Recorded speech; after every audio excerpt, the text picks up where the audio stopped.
नमस्कार दोस्तों, आज हम लोग बात करेंगे दुनिया के टॉप 10 साइंटिस्ट में स्थान ग्रहण करने वाले भारत के 11वें राष्ट्रपति डॉक्टर APJ अब्दुल कलाम के बारे में।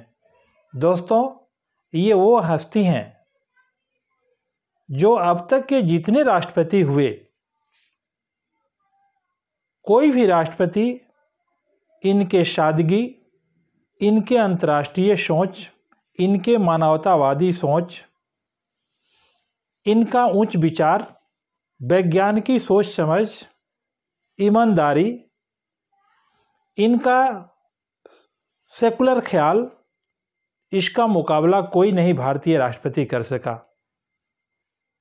मैं ऐसे हस्ती को बार बार नमन करता हूँ, कोटि कोटि नमन करता हूँ डॉक्टर APJ अब्दुल कलाम को, जिनकी पैदाइशी 15 अक्टूबर 1931 को तमिलनाडु के रामेश्वरम में हुई थी और फिर 27 जुलाई 2015 को हम तमाम लोगों को रोते हुए छोड़ करके चले गए इस दुनिया से।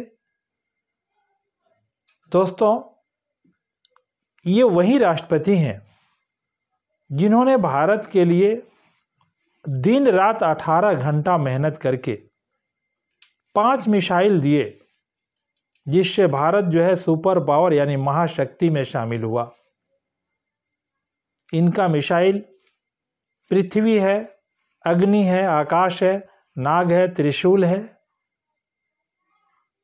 ये मिसाइल दुनिया के पैमाने पर मशहूर हुआ और भारत महाशक्ति में शामिल हो गया।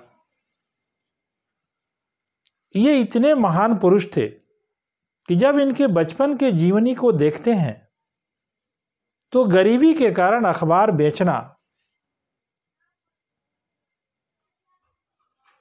और फिर गरीबी के कारण जब ये BSc में पढ़ रहे थे तो इनकी बहन जोहरा ने, जो जोहरा के ससुराल से गहने मिले थे, वह सोने का कंगन बंधक रख करके सेठ साहूकार के यहाँ गिरवी रख करके जोहरा ने इनके कॉलेज का फीस दिया। गरीबी इतनी अधिक थी। इनके पिता का नाम जैनुल आबादीन और माता का नाम असी अम्मा था। जैनुल आबादीन मस्जिद में पेश इमाम थे और इनके यहाँ नाव किराए पर दिए जाते थे, उसी से भोजन पत्तर का काम चलता था। नाव किराए पर ले जाने वाले में एक जलालुद्दीन भी हुआ करते थे, जो उस समय के दौर में पढ़े लिखे इंसान थे, सामाजिक और राजनीतिक बहुत अच्छा ज्ञान था। डॉक्टर कलाम साहब के पिताजी उनको नाव किराए पर देते थे और संबंध जब और गहरा हुआ, लगाव और अधिक बढ़ा, तो डॉक्टर कलाम 3 भाई और 1 बहन थे और वहीं जोहरा जो बहन थी उसकी शादी इन लोगों ने जलालुद्दीन से कर दी। और दुनिया के महान हस्ती, जिनको कवि कहिए, वैज्ञानिक कहिए, राजनेता कहिए, मानवतावादी कहिए, ये इतने बड़े, जिनको पीपुल्स प्रेसिडेंट कहा गया। अब तक जितने भी राष्ट्रपति बने, किन्हीं को पीपुल्स प्रेसिडेंट से नहीं नवाजा गया। इनको भारत रत्न की उपाधि दी गई, इनको पद्म विभूषण की उपाधि दी गई, बहुत सारे इनको उपाधियां दी गई और ये शिक्षक के रूप में जाने जाते हैं। इन्होंने अपने जीवनी में भी लिखा है कि मैं चाहूँगा कि मैं एक शिक्षक के रूप में जाना जाऊँ। और अहमदाबाद में इन्होंने 2006 में शिक्षकों को 10 संकल्प दिलाया था। और डॉक्टर कलाम जब राष्ट्रपति के लिए चुने गए और इनको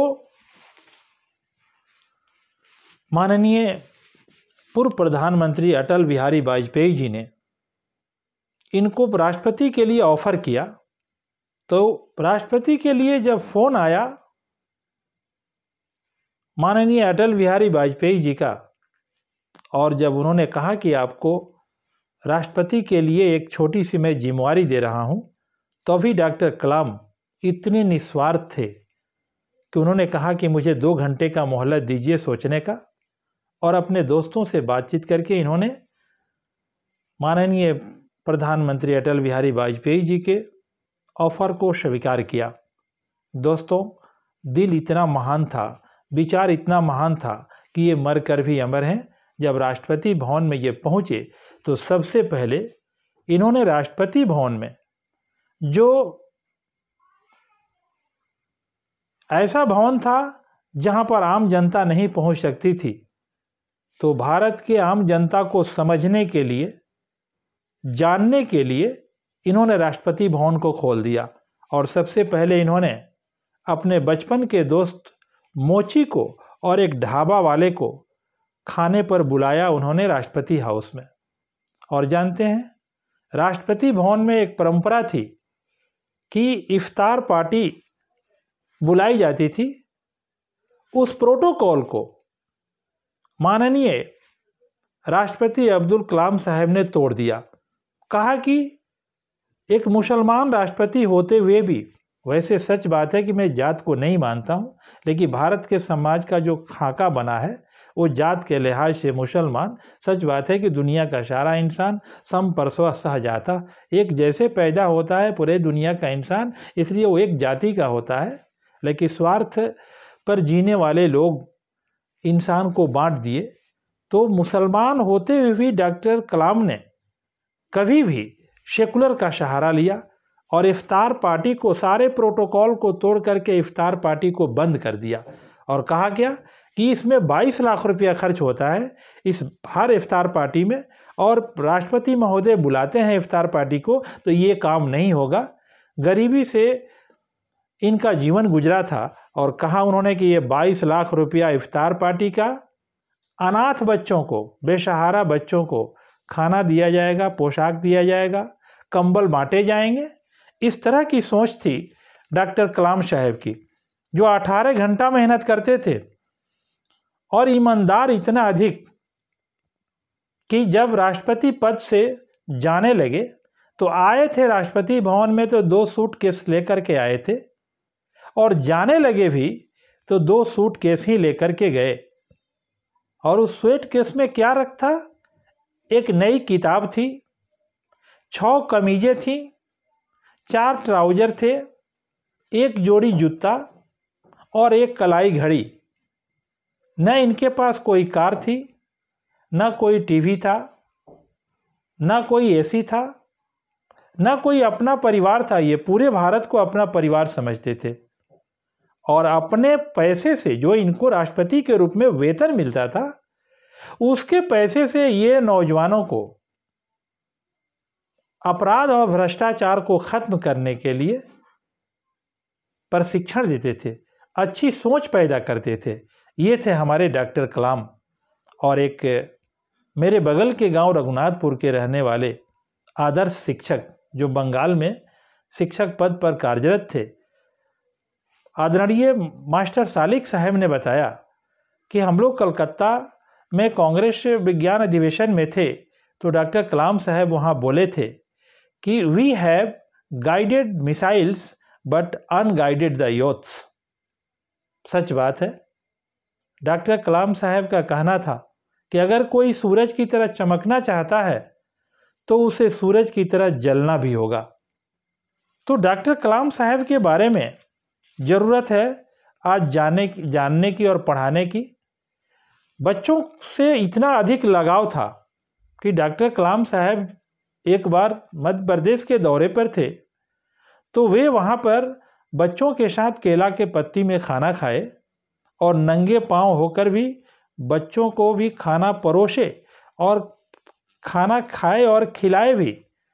तो जब इनका अंतिम दौर आया, जब ये जा रहे थे भाषण देने के लिए, स्पीच देने के लिए, एक व्याख्यान के लिए आमंत्रित थे शिलांग में, तो जब कोई भी वीआईपी आदमी जाता है तो उनके सिक्योरिटी में फोर्स खड़ी रहती है। एक जब सैनिक पर इनकी नज़र पड़ी क्योंकि वो पर सैनिक खड़ा रहता है कि भाई वीआईपी को अगर किसी तरह का अटैक होता है तो सबसे पहले जो गार्ड है, जो प्रहरी है, उस पर अटैक होगा। इन्होंने जब उस चीज़ को देखा तो ये द्रवित हो गए। महान हृदय का व्यक्ति थैंक्स कहा, और यह भी कहा इन्होंने उस कांस्टेबल को, उस सिपाही को, कि वो मेरे चलते आपको कितनी परेशानी हुई। इतने महान थे डॉक्टर कलाम साहब कि इन्होंने राष्ट्रपति के प्रोटोकॉल में चेंजिंग कर दिया। राष्ट्रपति का प्रोटोकॉल है कि राष्ट्रपति का जूता दूसरा कोई बांधेगा, जूते का फीता दूसरा कोई बांधेगा। इन्होंने राष्ट्रपति के प्रोटोकॉल को तोड़ दिया और कहा कि नहीं, जो राष्ट्रपति महोदय सक्षम होंगे जूते का फीता बांधने में, वो खुद ब खुद बांधेंगे। सेकुलर सोच रखने वाले डॉक्टर कलाम साहब को मैं बार बार नमन करता हूँ। इन्होंने जो एक किताब लिखा, शुद्ध शाकाहारी थे ये व्यक्ति और चिड़ियों को खाना खिलाते थे बचपन में। यह बात देखा जाता है कि जो व्यक्ति जाके पैर न फटी बेवाई, सो क्या जाने पीर पराई। आज का दौर ऐसा आ गया है कि हंसा था सो चला गया, कागा भया प्रधान। स्थिति ये हालात हो गई है भारत की कि अच्छे बात कहने वाले दंडित होते हैं और उन्माद फैलाने वाले पुरस्कृत होते हैं। बहुत अफसोस की बात है दोस्तों। डॉक्टर कलाम साहब की एक किताब में पढ़ा, इंडिया 2020। किताब का नाम है vision for the new millennium. वैसे उनकी और भी मैं किताब पढ़ा हूँ, विजयी भव, अग्नि की उड़ान, लेकिन खासकर इस किताब को एक आदर्श वैज्ञानिक YS रंजन और डॉक्टर कलाम साहब खुद इस किताब को लिखते हैं और इस किताब में 8 भाग हैं। डॉक्टर कलाम साहब ने दिखलाया है इस किताब में कि मीडिया के चलते भारत जो है वह विकसित राष्ट्र नहीं बन सका। आज जो है ये चाटुकारी मीडिया, आज जो है वो राजनेताओं के पीछे दुम हिलाने वाली मीडिया, मेरे ख्याल से 96% मीडिया ऐसी है जो जनता के साथ नहीं खड़ी है बल्कि राजनेताओं के साथ खड़ी है। डॉक्टर कलाम ने इंडिया 2020 विज़न में यह दिखलाया था कि यदि 19वीं शताब्दी यूरोप का था और 20वीं शताब्दी USA का था, तो 21वीं शताब्दी भारत का होगा निश्चित रूप से। उनकी सोच इतनी अच्छी थी और चाहते भी थे कि भारत की शिक्षा व्यवस्था को इतना अच्छा किया जाए कि भारत विकसित राष्ट्र में शामिल हो सके। लेकिन यहाँ होता क्या है कि विद्वानों की बात की कोई कदर नहीं होती है और पता नहीं डेमोक्रेसी की नई नई परिभाषाएं कैसे गढ़ी जाती हैं। यही खाना होगा, यही बोलना होगा, यही आपका पोशाक होगा, यानी लोकतंत्र जो है बिल्कुल एक तानाशाही तंत्र में परिवर्तित होता जा रहा है। दोस्तों, इन्होंने उस किताब में लिखा है इंडिया विज़न में कि ये भारत के लोग, जब यही लोग जापान में जाते हैं तो जापान में पान खाकर सड़कों पर थूकना मना है, वहाँ के नियम का ये पालन करते हैं। सिंगापुर में आप सिगरेट पी करके सड़क पर नहीं फेंक सकते हैं, आप उसका डब्बा या फिर जला हुआ सिगरेट सड़क पर नहीं फेंक सकते थे। यही भारत के लोग सिंगापुर में जाकर के वो नियम का पालन करते हैं। वाशिंगटन में 55 किलोमीटर प्रति घंटे की रफ्तार से अधिक आप अपनी कार नहीं चला सकते हैं।